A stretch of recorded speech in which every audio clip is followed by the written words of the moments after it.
اللہ تعالی نے جب رمضان الکریم کے روزوں کو فرض فرمایا، یا ایھا الذین آمنوا، اے ایمان والو، کتب علیکم الصیام، تم پر روزے فرض کر دیے گئے، کما کتب علی الذین من قبلکم، یہ روزے تم سے پہلے لوگوں پر بھی فرض تھے ویسے ہی تم پر کر دیے۔ فرض کرنے کا مقصد کیا ہے؟ ہر چیز کا کوئی نہ کوئی معنی ہوتا ہے، ہر چیز کا کوئی نہ کوئی مقصد ہوتا ہے۔ تو اللہ تعالیٰ نے یہ روزے ہمیں کیوں دیے؟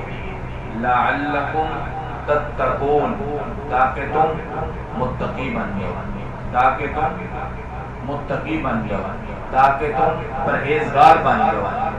سمجھ آ رہی بات کہ اللہ تعالیٰ نے رمضان المبارک کے روزے ہمیں کیوں عطا فرمائے؟ پتہ چلے، اپنے منہ سے بولیں تاکہ اندازہ ہو جائے کہ ہمیں روزے اس لیے رکھنے کا کام ہے، اس لیے متقین اور پرہیزگار بننا، یعنی روزے ادا کرنے کا مقصد کیا ہے؟ متقی بننا، تقوی اختیار کر لینا، بندے کے اندر وہ پرہیزگاری آ جائے جو اللہ تعالیٰ چاہتا ہے۔ اسی طرح جب اللہ تعالیٰ نے قرآن مقدس کو نازل فرمایا، وہ بھی اسی مہینے میں رمضان المبارک کی بابرکت گھڑیوں کے اندر فرمایا، شہر رمضان الذی انزل فیہ القرآن، ہم نے رمضان الکریم کے اندر اس قرآن جیسی نعمت کو عطا کیا۔ سبحان اللہ۔ اب اس کے پہلے الفاظ اللہ تعالیٰ فرما رہے ہیں، ذالک الکتاب، یہ وہ کتاب ہے جس میں کوئی شک کی گنجائش نہیں ہے، بالکل جو اس میں ہے اس میں کوئی گنجائش نہیں ہے، جو اللہ نے بیان فرما دیا وہ حق ہے۔ یہاں بھی اللہ تعالیٰ نے فرمایا یہ قرآن ہدایت ہے مگر سب کے لیے نہیں، قرآن ہدایت ہے مگر سب کے لیے سب کے لیے نہیں۔ سمجھ آ رہی بات؟ قرآن ہدایت ہے مگر سب کے لیے نہیں۔ یضل بہ کثیرا، بہت سارے پڑھ کر اس کو گمراہ ہو جائیں گے، وَيَهْدِي بِهِ كَثِيرًا، اور بہت سارے لوگ ہوں گے جنہیں اللہ تعالیٰ اسی قرآن سے ہدایت نصیب فرمائے گا۔ اب ہدایت کن کو ملے گی؟ وہ اللہ نے پہلی آیت میں بیان فرما دیا، ہدی متقین، بولیے ہدی متقین، متقیوں کو اللہ ہدایت دے گا۔ یہ قرآن کس کو دے گا؟ ہدایت قرآن کس کو دے گا؟ متقیوں کو۔ روزے اللہ تعالیٰ نے کیوں اتارے؟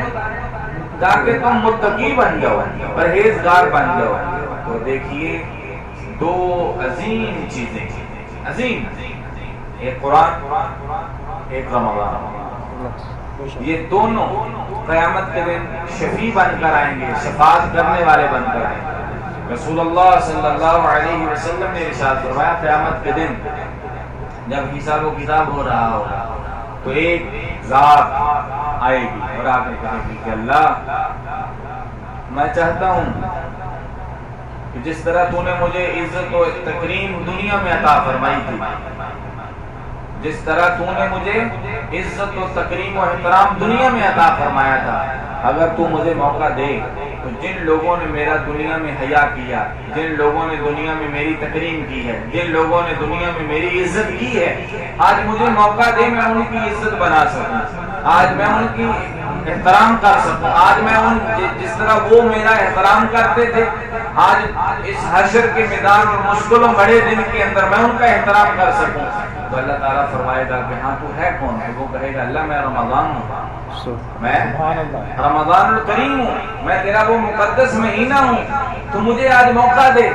وہ لوگ جنہوں نے میرے آتے ہی برائیوں کو چھوڑ دیا، وہ لوگ جنہوں نے آتے ہی عبادتوں کی طرف رخ کر لیا، وہ لوگ جنہوں نے میرے آتے ہی کھانا پینا چھوڑ دیا، وہ صبح کو کھاتے تھے تیری رضا کی خاطر، شام کو کھاتے تھے تیری رضا کی خاطر، دن بھر برائیوں سے بچنا، ہر برے کام کو چھوڑ دینا تیری رضا کی خاطر، حلال کاموں کو بھی چھوڑ دیا۔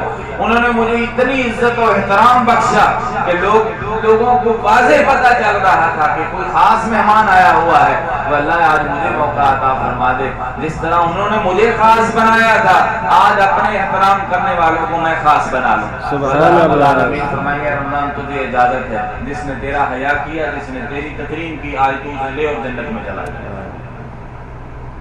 اور یہاں ایک حدیث رسول اللہ صلی اللہ علیہ وسلم کے ارشاد فرما دوں، رسول اللہ صلی اللہ علیہ وسلم منبر پر تشریف رکھنے کے لیے پہلی سیڑھی پر پاؤں رکھتے ہیں تو فرماتے ہیں آمین۔ رسول اللہ صلی اللہ علیہ وسلم کیا فرماتے ہیں؟ آمین۔ اب رسول اللہ کی آمین کو چھوٹی آمین نہیں ہے، یہ ہم جیسی آمین نہیں ہے جیسے ہم آمین کہہ دیتے ہیں، وہ رسول اللہ کی آمین ہے۔ دوسری سیڑھی پہ پاؤں رکھتے ہیں، فرمایا آمین۔ تیسری سیڑھی پہ پاؤں رکھتے ہیں، فرمایا آمین۔ صحابہ کرام نے عرض کی یا رسول اللہ دیکھنے میں تو کچھ بھی نہیں آیا، کیونکہ وہ فرشتہ جو اللہ کا ہوتا وہ تو صرف رسول اللہ دیکھ رہے تھے۔ فرمایا اللہ کے رسول دیکھنے میں تو کچھ نظر نہیں آیا، لیکن آپ نے یہ 3 بار آمین فرمایا، تو اس کا کیا حکمت ہے، اس کی کیا معنی ہے، اس کا کیا مفہوم ہے؟ تو رسول اللہ صلی اللہ علیہ وسلم نے ارشاد فرمایا صحابہ میں نے پہلی سیڑھی پر پاؤں رکھا، جبریل امین آئے، جبریل امین فرشتوں کا سردار، اور کہنے لگے اللہ کے رسول اللہ تعالیٰ نے مجھے حکم دیا ہے کہ یہ دعا فرماؤ کہ جس کی زندگی میں اس کے بوڑھے والدین اسے ملیں، بوڑھے والدین اسے ملیں اور وہ عزت و تکریم اور خدمت کر کے جنت حاصل نہ کرے، ایسا شخص ہلاک ہو جائے، برباد ہو جائے، تباہ ہو جائے۔ یہ بد دعا فرمائی۔ دعا کرنے والا کون ہے؟ جبریل امین جو فرشتوں کا سردار ہے۔ پیغام کس نے دیا؟ اللہ جل جلالہ جو پوری کائنات کا مالک ہے۔ تو آمین کس نے بولا؟ بولیے آمین کس نے بولا؟ جو پورے نبیوں کا سردار ہے۔ تو ایمانداری سے بتائیے اس دعا کے قبول ہونے میں کوئی شک ہوگا؟ بالکل نہیں، کوئی شک ہوگا؟ جس کی زندگی میں اس کے بوڑھے والدین ملیں اور وہ ان کی خدمت کر کے جنت حاصل نہ کر سکے تو ایسا شخص لعنت کا حقدار ہے۔ پھر فرمایا دوسری سیڑھی پر پاؤں رکھا تو جبریل امین آئے اور کہنے لگے اللہ کے رسول صلی اللہ علیہ وسلم وہ بندہ بھی ہلاک ہو جائے، اس بندے کی بھی ناک خاک آلودہ ہو جائے، اس کے لیے بھی ہلاکت ہے، اس کے لیے بھی تباہی ہو، جو بندہ جس کی زندگی میں رمضان الکریم جیسی بابرکت سعادتوں والا مہینہ آئے اور وہ عبادت کر کے جنت حاصل نہ کر سکے، ایسے بندے کے لیے بھی جبریل امین نے بد دعا فرما دی۔ حکم کس کا تھا؟ اللہ تعالیٰ اللہ تعالیٰ۔ دعا کرنے والا کون ہے؟ جبریل امین۔ آمین کہنے والے کون ہیں؟ سید المرسلین۔ یوں کہیے پیغام بھیجنے والا کون تھا؟ رب العالمین۔ لے کر آنے والا کون تھا؟ جس نے دعا کی ہے وہ کون ہے؟ روح الامین، جبریل امین۔ تو دعا کرنے والے کون ہیں؟ آمین کہنے والے کون ہیں؟ سید المرسلین، خاتم النبیین۔ یعنی تینوں ذاتیں اعلیٰ ہیں، ان سے آگے کوئی نہیں ہے۔ ایمانداری سے بتائیں دعا کی قبولیت میں کوئی شک رہے گا؟ میں اس حدیث کو مکمل نہیں کرتا، آپ نے سنی ہوئی ہے، محض اسی کے حوالے سے۔ تو دوسرا شخص، دوسری ذات کون ہوگی قرآن میں شفیع بن کر آنے والی؟ قرآن، یہ قرآن شفیع بن کر آئے گا، شفاعت کرنے والا بن کر آئے گا، کہے گا اللہ جس نے مجھے اپنے سینوں میں سمویا تھا، جنہوں نے مجھے سن کر اپنے دلوں کو گرمایا تھا، اللہ آج موقع دے، جنہوں نے میری عزت کو بنائی تھی، جو مجھے سنبھالتے پھرتے تھے، جو مجھے اٹھاتے پھرتے تھے، جنہوں نے مجھے اپنے سینوں کے اندر جگہ دی تھی، اللہ مجھے آج موقع عطا فرما دے، میں ان کی عزتیں بنا دے۔ اللہ فرمایا تو کون ہے؟ فرمایا میں قرآن ہوں۔ فرمایا لے جا تیرے اپنے قاری کو، پڑھنے والوں کو، جو تیری عزت کرتے تھے، جو تیرا تکریم کرتے تھے، جو تیرا حیا کرتے تھے، جو تجھے سیکھتے سکھاتے تھے، جو تجھے پڑھتے پڑھاتے تھے، لے جا ان کو اپنے ساتھ۔ تو قرآن اپنے اپنے پڑھنے والوں کو لے کر جنت میں چلا جائے گا۔ یہ دونوں شفیع بن کر آئیں گے، دونوں ذاتیں اسی ایک مہینے میں اکٹھی ہیں۔ اب قرآن یہ کہہ رہا ہے یضل بہ کثیرا ویہدی بہ کثیرا، میں سب کو لیے ہدایت نہیں ہوں، بہت سے پڑھ کے گمراہ ہو جائیں گے، ویہدی بہ کثیرا، اور بہت سے پڑھ کر اس کو ہدایت یافتہ بن جائیں گے۔ لیکن ہدایت یافتہ کون بنیں گے اس کے متعلق بھی قرآن نے فرما دیا ھدی متقین، متقین۔ سب کے لیے ہدایت نہیں ہے، صرف متقیوں کے لیے۔ تو متقی کیا ہے؟ سن لیجئے، ایک ہی بات بتا کے آپ کو بات ختم کرتا ہوں۔ متقی کیا ہے؟ تقویٰ کیا ہے؟ ہر اس کام سے رک جانا جس کام سے رکنے کا اللہ نے کہا، ہر اس کام سے رک جانا جس کام سے رکنے کا اللہ نے کہا ہے، یہ تقویٰ ہے۔ برائیوں کے پاس نہ جانا یہ تقویٰ ہے۔ مثال دیتا ہوں، بزرگ کہتے ہیں کہ اگر تیرا جانور تو لے کر کہیں جا رہا ہے تو اپنے جانور کو غیر کے بننے وٹ، پنجابی جن کہتے ہیں غیر کی بننے وٹ کے پاس بھی نہ لے کے جائے، کیوں کہ ہو سکتا ہے وہ گردن لمبی کر کے کسی وقت غیر کے غیر کا چارہ، غیر کا گھاس، غیر کی فصل کھا لے.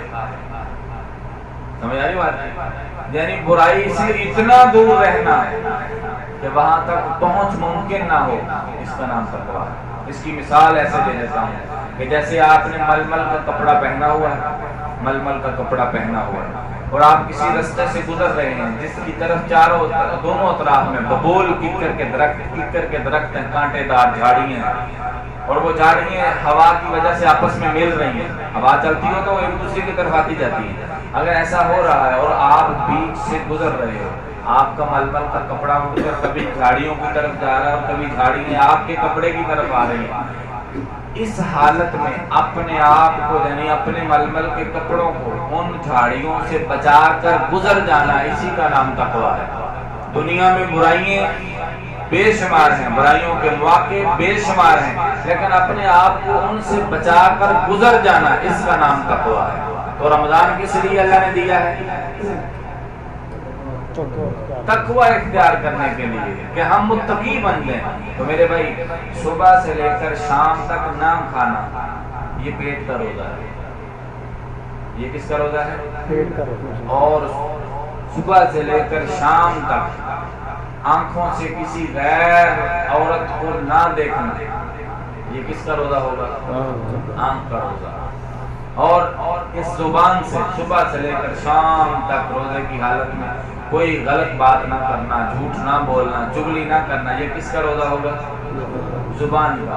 ان ہاتھوں سے کوئی برا کام نہ کرنا، کوئی ایسے خلاف شرع کام نہ کرنا، یہ ہاتھوں کا روزہ ہے. خالی ایک پیٹ کا روزہ رکھنے کے متعلق میرے رسول اللہ صلی اللہ علیہ وسلم نے ارشاد فرمایا، جو بندہ صبح سے لے کر شام تک کھانا پینا چھوڑ دیتا ہے مگر جھوٹ چغلی غیبت اور حسد جیسی ملعون لعنتوں کو نہیں چھوڑتا، تو قیامت کے دن اسے سوائے بھوک اور پیاس کے کچھ نہیں ملے گا. سوائے بھوک اور پیاس کے کچھ نہیں ملے گا. کیوں؟ بھئی روزہ آیا تھا تقویٰ اختیار کرنے کے لیے، تو کھانا پینا تو چھوڑ دیا، تو تقویٰ اختیار نہ کیا، تو روزے کا کوئی مقصد حاصل ہوگا نہیں. تو اس لیے کوشش کرنی ہے کہ آج اللہ تعالیٰ نے ہمیں رمضان المبارک کی پہلی سحری یعنی پہلا روزہ رکھنے کی توفیق عطا فرمائی ہے. اللہ تعالیٰ جس طرح ہم نے دن بھر کھانے پینے سے بچنا ہے، اسی طرح برائیوں سے بچنے کی بھی توفیق عطا فرمائے. واقعی